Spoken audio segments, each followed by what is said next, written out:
Did you know that the Yellow Emperor, also known as Huangdi, is not only a legendary founding figure of Chinese civilization, but also a foundational figure in Taoism, believed to have lived over 5,000 years ago? Yet today, when people talk about Taoism, they often think of Laozi and Zhuangzi, overlooking the vital role of the Yellow Emperor.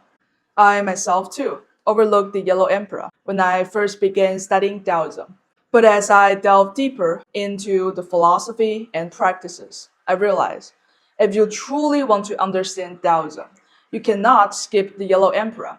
He represents Huang-Lao Taoism, a system that not only guides personal well-being and transcendence, but also emphasizes engaging with the worldly affairs. Through this, one can comprehend the secrets of the Tao in walking through the ebb and flow of the human world. This dual path gives Taoism not only a hermit tradition, but also an engaging, worldly approach that profoundly influenced the establishment of the religious Taoism. Today, I will share the story of the Yellow Emperor and Huang-Lao Taoism, the things I wish someone had explained to me when I started my journey. You will learn about the Yellow Emperor's story, the development, the principles, texts, practices, and the influence of the Huang-Lao Taoism. Here at Shengxuan Daoism, we believe in the infinite possibilities, and that Daoism is a systematic and well-tested way to actualize our true potential. If you find values in this video, please like and share to support us. Subscribe for more quality content on Daoism. Let us know in the comments what you'd like to learn about Daoism. We value your support and feedback. Alright, let's get started. The Yellow Emperor, Huangdi, revered as one of the ancestors of Chinese civilization, is a mysterious figure from ancient age. Though specific details of his life remain elusive due to the vast span of history, it is widely believed that he lived approximately 5,000 years ago. The Yellow Emperor was not only a remarkable tribal leader, but also credited with numerous groundbreaking inventions and advancements that laid the foundation for human civilization in China. Legends say that he introduced the cultivation of the grains, the digging of the wells, the construction of houses, and the production of silk through sericulture. He also invented cards, boats, compass, written language, music, calendar, arithmetics, and medicine, heralding the dawn of civilization. Even today, Chinese people often refer to ourselves as the descendants of Yuandi and Huangdi, affirming the Yellow Emperor's central role in the cultural heritage. Beyond his role as a cultural pioneer, the Yellow Emperor is also depicted as a cultivator who achieved transcendence. According to the text Zhuangzi, the Yellow Emperor once heard of a sage named Shengxuan, who delved in the seclusion on Kongtong Mountain. Eager to learn the art of governance and self-cultivation, the Yellow Emperor traveled to meet him. Shengxuan taught him, the Tao governs the world through non-action. Clouds naturally condense into rain, grass and trees wither naturally in autumn, and sun and moon shine without interference, nurturing life. Everything in the universe follows the laws of the Tao and evolves naturally. Therefore, the Tao has no need for intervention. Similarly, rulers should govern their states by emulating the Tao, cultivating stillness within, setting up proper rules without conflicting that of the Tao, and allowing natural order to prevail. Personal cultivation should also follow the Tao. While external things follow natural laws, the self is positioned in the center. So one's core should remain as tranquil and self-sufficient as the Tao itself. By doing so, the state can be governed, and the individual can achieve transcendence. In ancient Greece, there was an ideal for the ruler as the philosopher king. In Taoism, the ideal ruler could be said as a sage king, or more accurately, a cultivator king, exemplified by the Yellow Emperor. Internally, he became an immortal through self-cultivation. Externally, his state was governed in order and harmony. He took the body as a state and the state as a body. According to Shiji, the historical records, the Yellow Emperor eventually achieved immortality. After accomplishing his great deeds for civilization, he forged a divine cauldron. When the cauldron was complete, a dragon descended from the heavens and the Yellow Emperor mounted its back. accompanied by 70 attendants from his court. Together, they ascended to the heavens, achieving transcendence. Huang-Lao Taoism derived its name from two great figures, the Yellow Emperor, Huangdi, and Laozi. It represents a synthesis of their philosophy and became a major school of thought in early China. How did Huang-Lao school come into being? To answer this, we must start with the establishment of the II.i Academy in the states of Qi during the Warring States period. This pioneering institution was like a combination of a modern-day university, think tank, and social science institute, which was created to stabilize Qi's political scenes after a period of upheaval and internal power shifts. During the Warring States period, a time of fierce conflict and innovation, rulers across China sought new philosophies and strategies to strengthen their states. The Qi ruler, following a political transition, sponsored II.i Academy to attract intellectuals and foster debates to strengthen his state. As a result, scholars of Daoism, Confucianism, legalism, Mohism, Namism, Militarianism, agriculturalism, etc., gathered here. The freedom to lecture and publish at II.i Academy sparked the flourishing of ideas, resulting in the famous 100 schools of thought. Central to these debates was Laozi's Daoism, a text universally acknowledged by those intellectuals at the time as a repository of profound wisdom. Through its study and application, the Huang-Lao school began to take form. Unlike the Laozhong tradition, which focused only on personal transcendence, Huang-Lao Taoism emphasized political and practical applications, advocating for a balanced approach to worldly governance and personal cultivation. This momentum continued into the early Han Dynasty, where the school's ideas matured and became integral to governance. After the Qing dynasty ended the Warring States period with the brief unification of China, it soon fell into chaos. Order was quickly restored by the Han dynasty, which had to rebuild the society exhausted by years of warfares and neglect. Huang-Lao Taoism's principle of governing through non-action, wu-wei, found strong support among the early Han emperors. Empress Lu, the wife of the founding emperor, was a devout follower, and her influence helped establish these ideas. During the reign of Emperor Wen and Emperor Jing, the court adopted policies aligned with Huang-Lao teachings, including lightening taxes, reducing corvée labor, and promoting agricultural production. The emperors themselves modeled frugality, avoiding excess, and setting a tone of simplicity for their administration. These efforts enabled the Han Dynasty to recover rapidly from the turmoil ushering in an era of peace and prosperity known as the rule of Wen and Jing. Huang-Lao Taoism's emphasis on aligning governance with natural harmony proved pivotal in this transformation.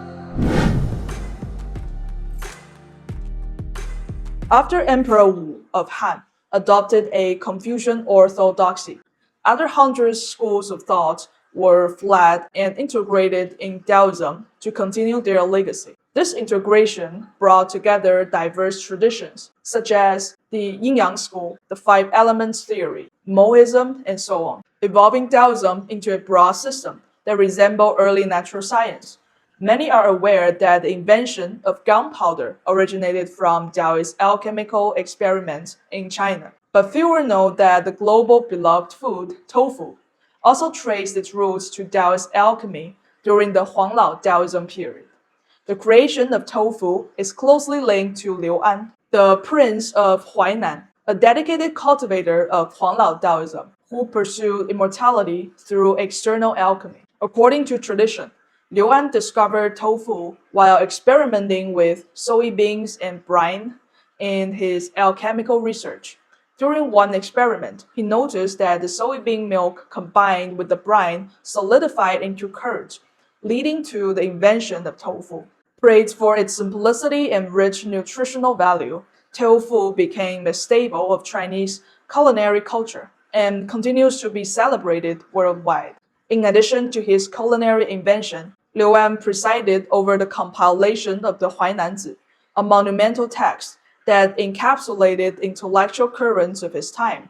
The Huainanzi is rooted in Taoist philosophy, while incorporating insights from Confucianism, legalism, yin-yang theory, and military strategy. It explores the nature of the Tao, its relationship with the cosmos, and the practical knowledge in fields such as astronomy, geography, meteorology, medicine, and agriculture. Through the Huainanzi, we see the golden age of Huang-Lao Taoism during the Han Dynasty. The text not only highlights the school's profound political influence, but also demonstrates its pioneering role in natural science, embodying the idea of harmonizing governance with the cosmic and human principle. Beyond Prince Liu An of Huainan, the Taoist belief in ascending to immortality was widely embraced among the Han Dynasty aristocracy, to the point where it could be considered a shared conviction of the elite. While we often perceive death as solemn and lonely, the arrangement found in the Han tombs revealed that the aristocracy of the time regarded death not as an end, but as a grand celebration. Through their burial practices, they believed they could ascend to the immortality. Han tombs frequently feature burial goods and murals that reflect themes of this belief. Divine birds carrying elixirs, cauldrons with magical medicines, jars filled with jade essence, celestial officials and scenes of music and festival. The elixirs symbolize immortality. Cauldrons were tools for refining such elixir in alchemy, and jars with jade essence were treasured of Taoist faith, believed to nourish life itself. These practices underscore the significant role of the immortality belief in the cultural fabric of the aristocracy. Although Confucian culture was outwardly dominant, at the core of the elite cultural practices, Huang-Lao Taoism remained fundamental. Imagine a philosophy that not only brings inner peace, but also enables a state to be governed with impeccable order. How could such a balance be achieved? This is the essence of the Huang-Lao Taoism, governing the self as if it were a macrocosm of the state, and governing the state as if it were an extension of the self. The body is akin to an inner small state. By mastering the changes within oneself, one could understand how to govern a country. Similarly, the state is an external great body, and by effectively managing it, one simultaneously hone an external aspect of their being. Thus, Huang-Lao Taoism offers a dual path for the cultivator king. Inwardly, one may transcend and attain immortality, and outwardly, one may guide rulers and bring salvation to the world through the insights of the Tao. The dual approach is reflected in Huang-Lao Taoism's core text, which encompass both governance and self-cultivation. The Yellow Emperor's Four Classics uses the Tao's way of governing all things as a blueprint to discuss how rulers should govern their states, while also subtly emulating the path of personal cultivation. The Yellow Emperor's Inner Classics begins by discussing birth, aging, illness, and death, and describes how ancient cultivators achieved immortality. It deeply investigates the system of human body, the causes of illness, types of disease, and methods of treatment. This profound understanding of the body laid the foundation for traditional Chinese medicine and acupuncture, making it a cornerstone of Huang-Lao Taoism's influence. To heal the body is to govern it. To govern a state is like healing a body. Another text that carries forward Huang-Lao Taoist thought is the Yellow Emperor's Hidden Talisman Classics. It famously articulates the framework of unity between the humanity and the cosmos. The universe lies within the hand, and all transformation form the body. This expresses the interconnectedness of individual, the state, and the universe. The body is a microcosm, the universe a macrocosm, and they are intrinsically linked. The text also delves into a fundamental Taoist insight. All things in heaven and earth wear down one's essence, vitality, and spirit. Life originates from order, while death results from the breakdown of disorder under external frictions. Yet through Taoist cultivation, one can reclaim what has been stolen and lost, transcend the limitation of the flesh, and return to an original, self-sufficient state. In summary, the core principles of the Huang-Lao Taoism can be distilled into three key points. First, the Tao is the source of all creation and fundamental laws. Second, the human body holds infinite potential and possibilities. Third, the human body, human society, and the universe are interconnected.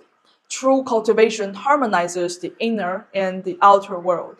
Driven by the quest to uncover the mysteries of the cosmos, Huang-Lao Taoism advanced various scientific endeavors, earning the title of China's earliest scientist. It inspired inventions like tofu, gunpowder.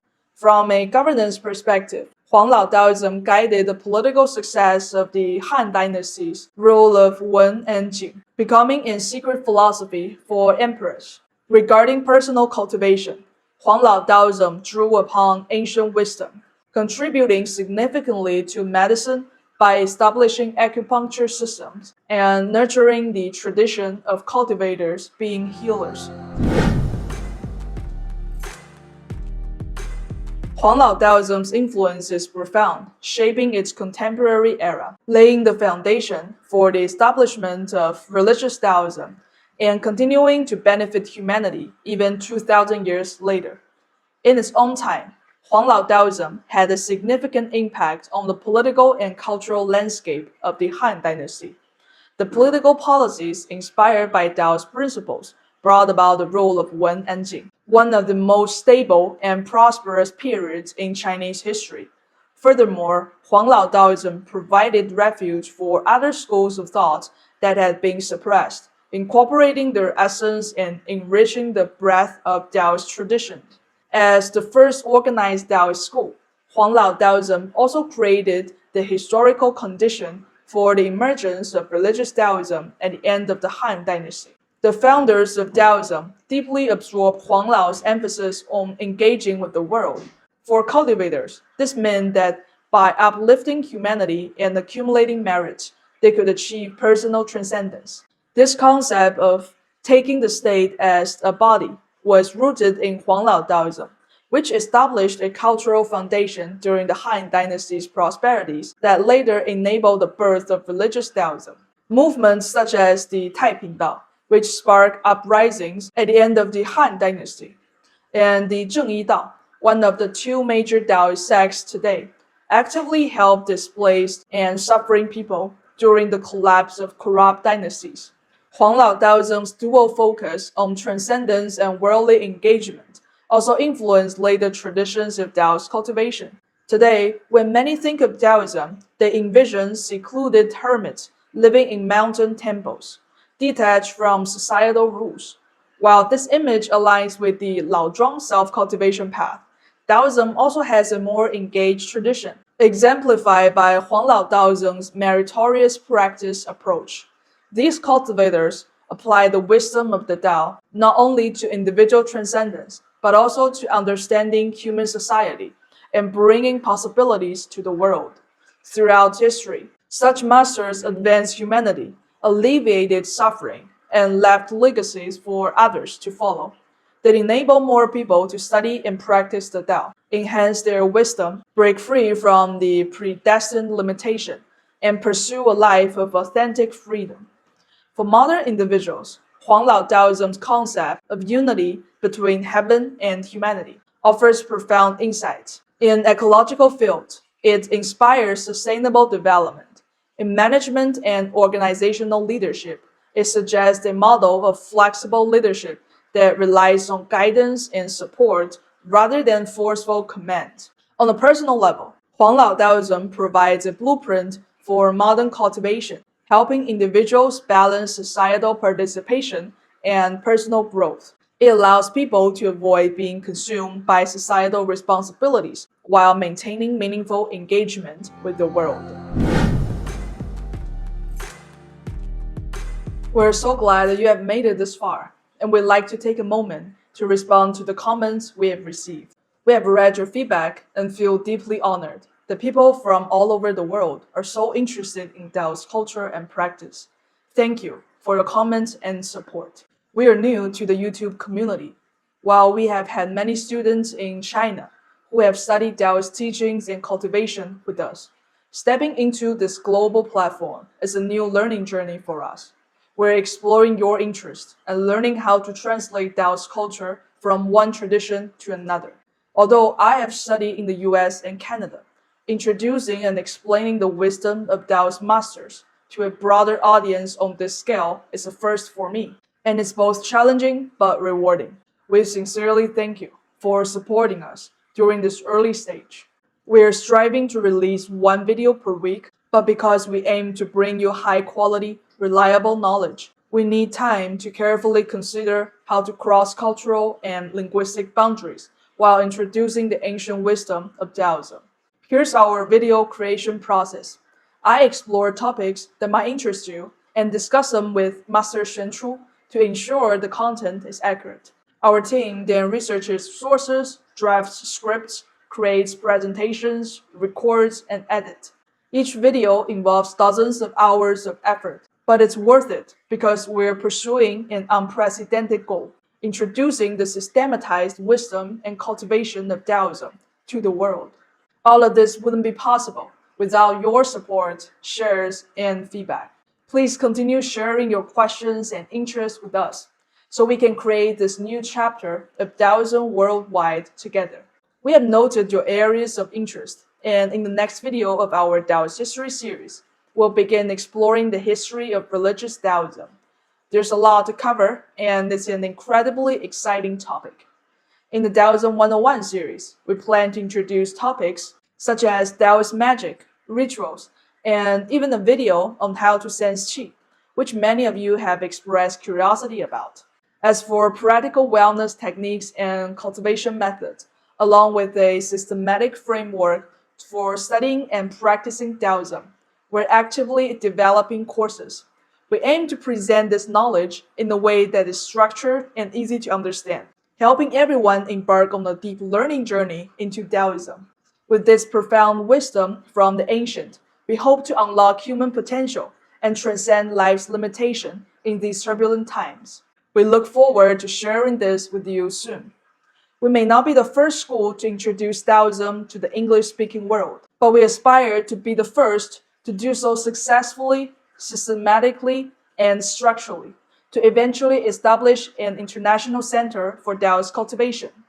We believe in infinite possibilities, and that Taoism is a systematic and well-tested way to actualize our true potential. Thank you for your support, and let's create a new chapter together.